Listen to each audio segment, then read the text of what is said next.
ఇక్కడ ఒక అంశం సార్ ఇది, అంటే మీరు పాతతరం ఎన్ఆర్ఐ అంటుంటారు అన్నమాట. అప్పట్లోనే రిటర్న్ ఫ్రమ్ అమెరికా కదా వచ్చారు ఇక్కడికి. అంటే 2 ఏళ్ల కాలంలోనే ఎవరైనా వచ్చినా కూడా ఫస్ట్ రాజకీయాల్లో ఉన్నప్పుడు కూడా స్థానిక రాజకీయాల పట్ల ఉండి, స్థానిక రాజకీయాలు అంటే ఎమ్మెల్యేనో ఇట్లా ఏదన్నా చేసాం. పివి డైరెక్ట్గా మీరు డైరెక్ట్ కాదు, పివి గారికి 1980లో పనిచేసాం. అంతకుముందు లోకల్ బాడీస్లో సమితి ప్రెసిడెంట్, జిల్లా పరిషత్ ఎలక్షన్స్లో మేము యాక్టివ్గా మా ఏరియాలో ఉండి పనిచేసాం. రాజకీయాలకు వద్దాం అనుకున్నాం కాబట్టి, నాసాలో పనిచేసాం కాబట్టి, ఇలాంటి వాళ్ళు కొంతమంది ఢిల్లీలో పార్లమెంట్ మెంబర్లుగా ఉన్నారు కాబట్టి నేనెందుకు కాకూడదని అనుకోవడం తప్ప, ఈరోజు Congress ticket flight ticket book చేయకంటే ముందే కాంగ్రెస్ టికెట్లు తెచ్చుకున్న వాళ్ళు ఉన్నారు. ఇటువంటి నేపథ్యంలో నా సమాధానం ఇది. ఏదో బాగుంది, ఫ్లైట్ టికెట్లు బుక్ చేయకముందే కాంగ్రెస్ టికెట్లు తెచ్చుకున్న వాళ్ళు ఉన్నారు. అదేలా సాధ్యం అంటారు? అదేలే, కాంగ్రెస్ నిర్ణయం చేయడానికి టికెట్ తీసుకోవడానికి ఏమైనా సంబంధమా? మీరు బాగున్నారండి. అంత వీకా కాంగ్రెస్ పార్టీ? అంత వీకా, అంత ఫాస్ట్? మీరు అక్కడే నాయకుల గురించి కనీసం చర్చించకుండా ఎట్లా ఏం కథ అనేది కూడా అంత స్పీడ్గా టికెట్ ఎలా ఇస్తారు అనేసి మీరు పొరపాటు పడుతున్నారు. మీరు అర్థం చేసుకోలేదు. ఫ్లైట్ టికెట్ కంటే ముందే కాంగ్రెస్ టికెట్ కన్ఫర్మ్ చేసుకునే అవకాశాలు ఉన్నాయి అన్నాను. అది నిర్ణయానికి, అవగాహనకు నిదర్శనం. అంతకంటే నేను ఎక్కువ మాట్లాడితే మంచిది కాదు. దీనికి దానికి పొంతన ఎక్కడిది? పొంతనంటే వేగవంతమైన చర్యలు, వేగవంతమైన నిర్ణయాలు తీసుకోవడం ఎంతవరకు కరెక్ట్ అంటారు రాజకీయాల్లో? నిర్ణయాలు కరెక్టా కాదా అనేది వేరే అంశం. నిర్ణయాలు జరిగినాయని చెప్తున్నా నేను. దాంట్లో విశ్లేషణ ఇది subject to many other things.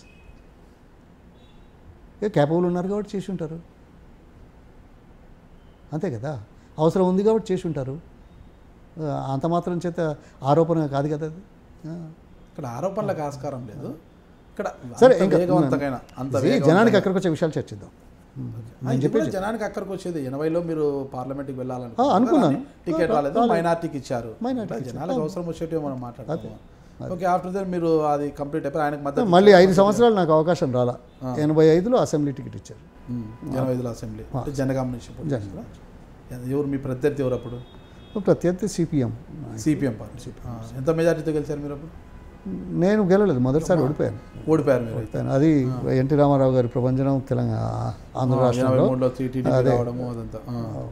అది ఎవరు, రామ్ గవర్నర్, నాదెండ్ల భాస్కర్ రావు గారి ఇది.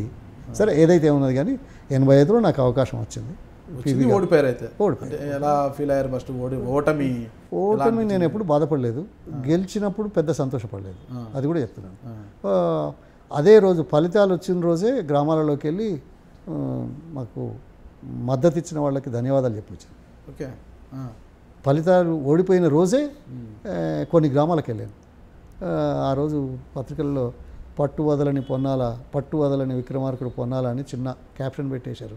ఎందుకంటే ఓడిపోయిన రోజే గ్రామాల్లోకి వెళ్ళి తన మద్దతుదారులకు ధన్యవాదాలు చెప్పినాడు. చాలా అరుదుగా ఉంటారు ఇలాంటి రాజకీయ నాయకులు. ఓడిపోయామని బాధపడుతూ ఇంట్లో కూర్చోవడము, ప్రజల్ని నిందించుకోవడము. అందుకే ఓడిపోయినాడు బాధపడలేదు, గెలిచినాడు పెద్ద సంతోషం పడలేదు. రెండు సమానం అనేది కాకుండా జీవితంలో ఒక ప్రక్రియలో భాగస్థుడిగా మంచి చెడ్డలు, ఒడిదుడుకులు సర్వసాధారణం అనుకున్నప్పుడు చాలా సంతృప్తికరంగా ఉంటుంది. అన్నీ బాగుంటాయనుకుంటే అంతకంటే ఆత్మవంచన మరొకటి ఉండదు. అన్నీ చెడ్డగా ఉంటాయని బాధపడితే అంతకంటే ఇంట్లో కూర్చొని ఆ కార్యక్రమాలు చేయకుండా ఉంటే మంచిది అనుకునేవాడిని. 89లో టికెట్ వచ్చింది, గెలిచాను. తర్వాత మంత్రిగా ఉన్నాను. అప్పుడు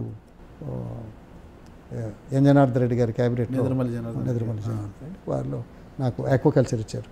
so it's a wonderful opportunity for me. ఆ రోజు రాష్ట్రం లోపల మొట్టమొదటిసారిగా చరిత్ర గమ్మత్ ఏంటంటే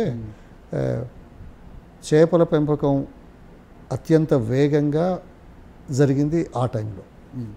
తర్వాత మొట్టమొదటిసారిగా రొయ్యల పెంపకానికి ఊతమిచ్చింది రాష్ట్ర ప్రభుత్వం నేను మంత్రిగా ఉన్నప్పుడే.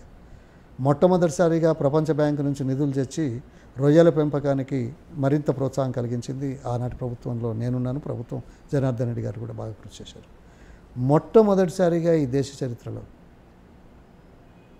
మహిళా సంఘాలు ఏర్పాటు చేసి వాళ్లకు అప్పులు ఇప్పించింది ముఖ్యంగా మత్స్య మహిళా సహకార సంఘాలు 48.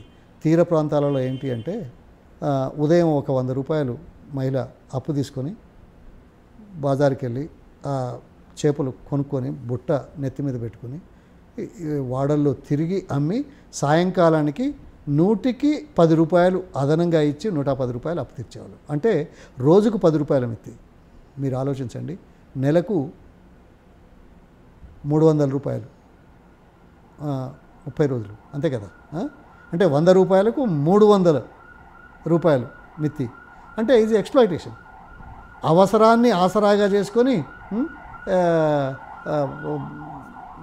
ఏది లాభపడ్డ వడ్డీల రూపంలో ఉన్నవాళ్ళు, ఏది డబ్బులున్న శక్తులు, అటువంటి వాటికి ప్రభుత్వ పరంగా చేయాలని చెప్పేసి 20 మంది 15 మంది గ్రూపులు చేసి రాష్ట్ర ప్రభుత్వం నుంచి యాప్కాబ్ నుంచి అదో చరిత్ర ఉంది. అది మళ్ళీ ఎప్పుడైనా చెప్దాం. మహానుభావులు చాలా మాట్లాడారు. అది మొట్టమొదటిసారిగా వాళ్ళకు సింపుల్ చెప్పండి, ప్రజలకు తెలియాలి కదా, సింపుల్ చెప్పండి. అదే ఆ రోజు మొట్టమొదట మహిళా సంఘాలు చేసింది నేను, ఏఎల్ మల్లయ్య గారు అని ఇంకా ఉన్నారు పాపం, దాదాపు 80 సంవత్సరాలకు వచ్చాడు. ఆయన కోఆపరేటివ్ చైర్మన్, మొట్టమొదటి కోఆపరేటివ్ చైర్మన్, ఎన్నిక కాబడ్డ చైర్మన్ నా హయాంలో. ఆయన ద్వారా మేమంతా చేసాం. వాళ్లకు 2000 రూపాయల చొప్పున అప్పిప్పించి చేసినాం. ఆ తర్వాతనే మనకు డాక్రా గ్రూపులు ఇవన్నీ చాలామంది గొప్పలు చెప్పుకునే సంఘాలన్నీ వచ్చాయి, మహిళా సంఘాలు. అది మహిళా సంఘాలన్నీ మీ హయాంలోనే ఏర్పడ్డాయి అంటారు. అదే మొట్టమొదటిగా ఏర్పాటు చేసింది మేమే. తర్వాత 50% సబ్సిడీ మీద చేప పిల్లలు ఇచ్చింది అప్పుడే ప్రారంభం చేశాం. తీర ప్రాంత ఫిషర్మెన్లకి ఇన్సూరెన్స్ పెద్ద ఎత్తున కల్పించింది ఆనాటి ప్రభుత్వంలో నేను మంత్రిగా ఉన్నప్పుడే అనేది.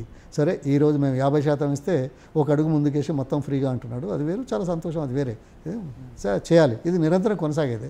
ఆనాడు ఉన్న ఆర్థిక పరిస్థితుల్లో 50% గొప్ప. ఈ రోజున్న పరిస్థితుల్లో ఇంకా ఎక్కువ ఇచ్చారు, ఇంకా ఇవ్వాల్సిందే, అది దానికనే కాదు. సరే, ఇది కొనసాగించాల్సింది. అప్పుడు ఆ రకంగా చేశాం.